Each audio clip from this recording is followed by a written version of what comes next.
All right, well, this is Matt and Garrett at Bobby G Pets, and we are now taking eggs away from Maple. This is a very important breed that we just did. Maple is a cinnamon ball python, and she bred with Blaze, who's also a cinnamon ball python. However, there's rumor that both of these might be Het genetic stripe and Het ghost. If we can get all these eggs to hatch, then we can actually prove if she is a double recessive, and same with Blaze. And so we're very, very interested in what's going to come out of this. However, we should have quite a few, or maybe at least 2 or 3 super cinnamons. Black snakes on top with white bellies. Beautiful animals. If you've been to our place, you've seen slurry before, then you've seen a super cinnamon. Now, come closer, Garrett, because Maple's not going to be happy with me. And I want to make something very clear. You've been watching Maple strike at me a lot. Maple is actually a nice snake, but as a mother, she's guarding her little children. Once I remove her from the eggs, all this aggression goes away. Maple doesn't bite people. When Maple isn't pregnant, when Maple's not sitting on eggs, she's a very, very friendly girl. Her instincts are kicking in. So do not be afraid of Maple. She's just being a mom. And once I take her off of these eggs, she will calm down. I might get bit. We'll see. All right, now go ahead and back out, Garrett, because I need to be able to have my wits about me with Maple. Now I have to make sure she's done. I'm running my hands down her belly to make sure there's no more eggs left inside. She's a first-time mother. I was not expecting this many eggs. Usually first-time moms have 3 or 4 eggs. But yes, Maple's belly is empty. You can see how it's concave. Right here, it's bending in. We're going to give Maple a nice warm bath in a little bit, and then she's going to go back inside her enclosure. For right now, Garrett, go ahead and focus on the eggs. Let's see how many are in there. So, like I said, we were hoping for 3 or 4 eggs from Maple, and she gave us quite a few more. So 1, 2, 3, 4, 7. 7 eggs. Now, before I just take these eggs and put them in, I want to mark which side is up. And this is important for snakes. Now, you'll see there's already 2 inside this container.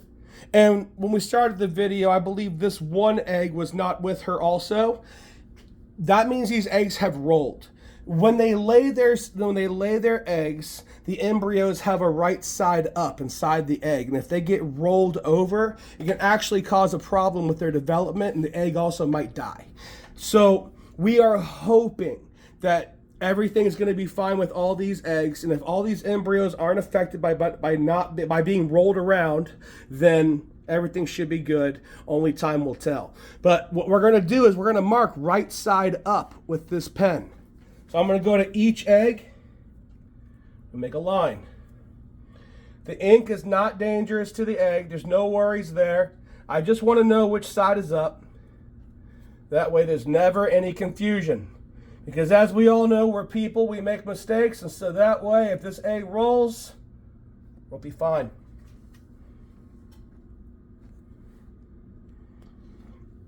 Okay. This is a hatching substrate that we use. We put a little bit of water inside. Underneath, on the bottom, you'll see a little bit of layer of water. That's going to turn into vapor. We're going to be putting a lid on top of this. There's little air holes on the side. This is actually an enclosure that you can transfer reptiles in, so you can see air can flow through here. And so we do it that way because we want to make sure water doesn't collect on top of the lid and just drips down on top of the egg. If it drips on top of the egg, it can actually kill the egg. These eggs cannot get wet. However, if they get too dry, they dry up and they die. And so you're always fighting a fine line between what's too wet and what's too dry. That is basically the life of a reptile owner, no matter what the case. But it definitely matters with these eggs. So I'm going to arrange them so there's a little bit of space between them. Not a huge deal, but I'm going to give them a little time. They're going to swell and they're going to shrink before they hatch. Things are going to be moving around. Give them a little bit of space. Open this side up over here. Digging a little bit into the ground.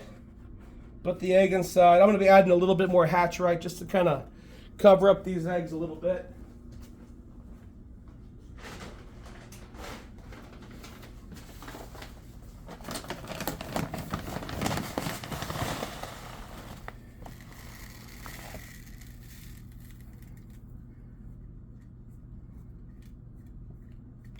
There are many different ways that you can hatch eggs. My way is very, very old and probably outdated because I'm just an older person who learned older ways. And so you may see other people hatch eggs a different way. There are many, many different ways to do one thing sometimes. And this is just an old way of doing it. It's a fun way of doing it. But there are other methods. I don't really feel like trying because I want to make sure that I have good success rate and this just works for me. Now, one last thing. If you try to breed ball pythons and you have your eggs die, it can be sad, however, don't give up. If something goes wrong, learn from your mistakes and try again. If you are breeding ball pythons, when the female lays eggs, you should usually give her about 1.5 to 2 years off in between breeding. And so what most people will do if they want to breed ball pythons for fun and they want to do it throughout the year, they'll have about 2 or 3 females and they'll have 1 male that they like to use. But it's a fun little science experiment to be able to watch nature come its course and go through this. Now, it took them about 4 months from breeding to laying eggs. And it'll take about 2 more months for these eggs to hatch. And so when that time happens, we'll be showing you all the babies, and we'll be talking about it before all that happens as well. But we have other females that are going to be laying eggs. And so we're hoping to get super cinnamons out of this. We're also hopefully going to be getting ghost genetic stripe. We also might get a super cinnamon ghost genetic stripe. If that happens, it'll be incredible. It'll be a beautiful animal. But this is about proving, are these animals more valuable than they look? And we're very excited to find out. All right, we're going to sign off with that. Thank you, Garrett, for filming. And we have 1, 2, 3, 4, 5, 7 eggs. Amazing. All right, thank you.